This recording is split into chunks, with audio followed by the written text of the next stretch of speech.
ساتھ کبھی ایسا ہوا ہے کہ آپ کو شدید تکلیف ہو، کوئی جسمانی تکلیف، and you have tried literally everything but no medication, no treatment is working.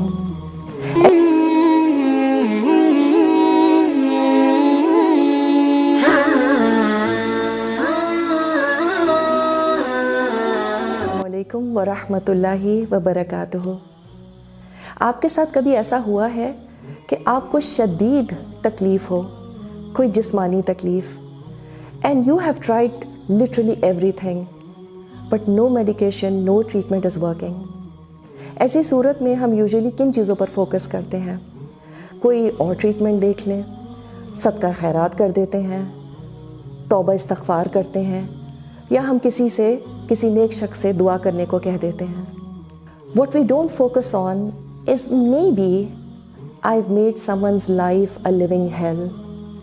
ہو سکتا ہے میری وجہ سے کوئی بہت زیادہ پریشان ہو، یعنی میرے رویے کی وجہ سے کوئی بہت پریشان ہو.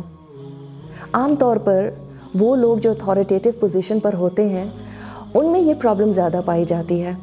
They are more guilty of this crime. آپ نے کبھی یوں کہا ہے اف میں تو اس کو برداشت ہی نہیں کر سکتی، I can't stand so and so. And because of that, maybe there is someone out there جو دل ہی دل میں آپ کا برا چاہتا ہو. اور کیوں؟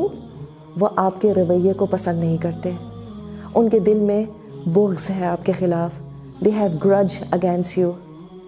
اور کیوں؟ کیونکہ آپ نے انہیں اپنے رویے سے ہرٹ کیا ہے. ہم اکثر کہتے ہیں نہیں میں تو سب کے ساتھ بہت اچھی ہوں، everyone loves me, my friends, neighbors, colleagues, relatives. دیکھیں، بالکل جیسے گاڑی کے چند بلائنڈ سپاٹس ہوتے ہیں، بالکل اسی طرح ہماری شخصیت میں بھی کچھ بلائنڈ سپاٹس ہوتے ہیں جو ہمیں نظر نہیں آتے، اور ان ٹریٹس کی ضد میں کچھ لوگ آ جاتے ہیں. ہمارا یہ رویہ کبھی کبھی اتنا چھپا ہوا ہوتا ہے کہ ہم ان کے بارے میں زیادہ سوچنا بھی پسند نہیں کرتے. اس کی وجہ سے ہمیں چند لوگوں کے احساسات نظر نہیں آتے، ان کے دلوں کا بغض نظر نہیں آتا، ان کے دلوں میں ہمارے لیے ناپسندیدگی نظر نہیں آتی. مسلم ایک حدیث ہے جہاں پہ نبی کریم صلی اللہ علیہ وسلم نے فرمایا کہ اصل بینکرپٹ پرسن وہ ہے who oppresses others. اور اس کی پنشمنٹ کیا ہوگی؟ اس کے تمام اچھے اعمال اس سپریس پرسن کو دے دیے جائیں گے. اور کبھی کبھی اس کی وجہ سے اللہ اس دنیا میں بھی تکلیف دے دیتا ہے. But I tell you it's actually a blessing in disguise. It's a wake up call from اللہ سبحانہ و تعالیٰ کہ جاگ جاؤ، تم گڑبڑ کر رہی ہو، یا تم گڑبڑ کر رہے ہو.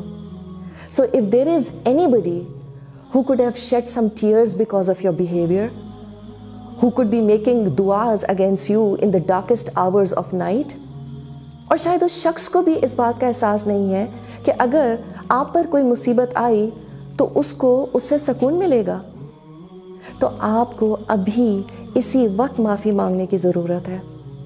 Compensate for the loss now. Beg and cry if the need be. شاید جیسے ہی آپ نے اس شخص کے آنسو پوچھ دیے اور اس نے آپ کو دل سے معاف کر دیا، آپ کی تکلیف دور ہونے لگے. Perhaps the way their dua would affect you, no medicine would.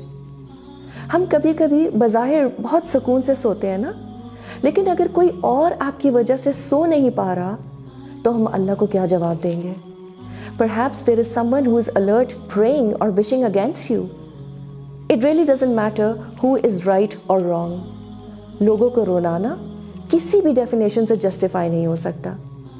So clear your dues before it's too late. اور اس کے اثرات آپ کو اس زندگی میں بھی محسوس ہونے لگیں گے شاید. Perhaps that's the medicine that you really need for your pain.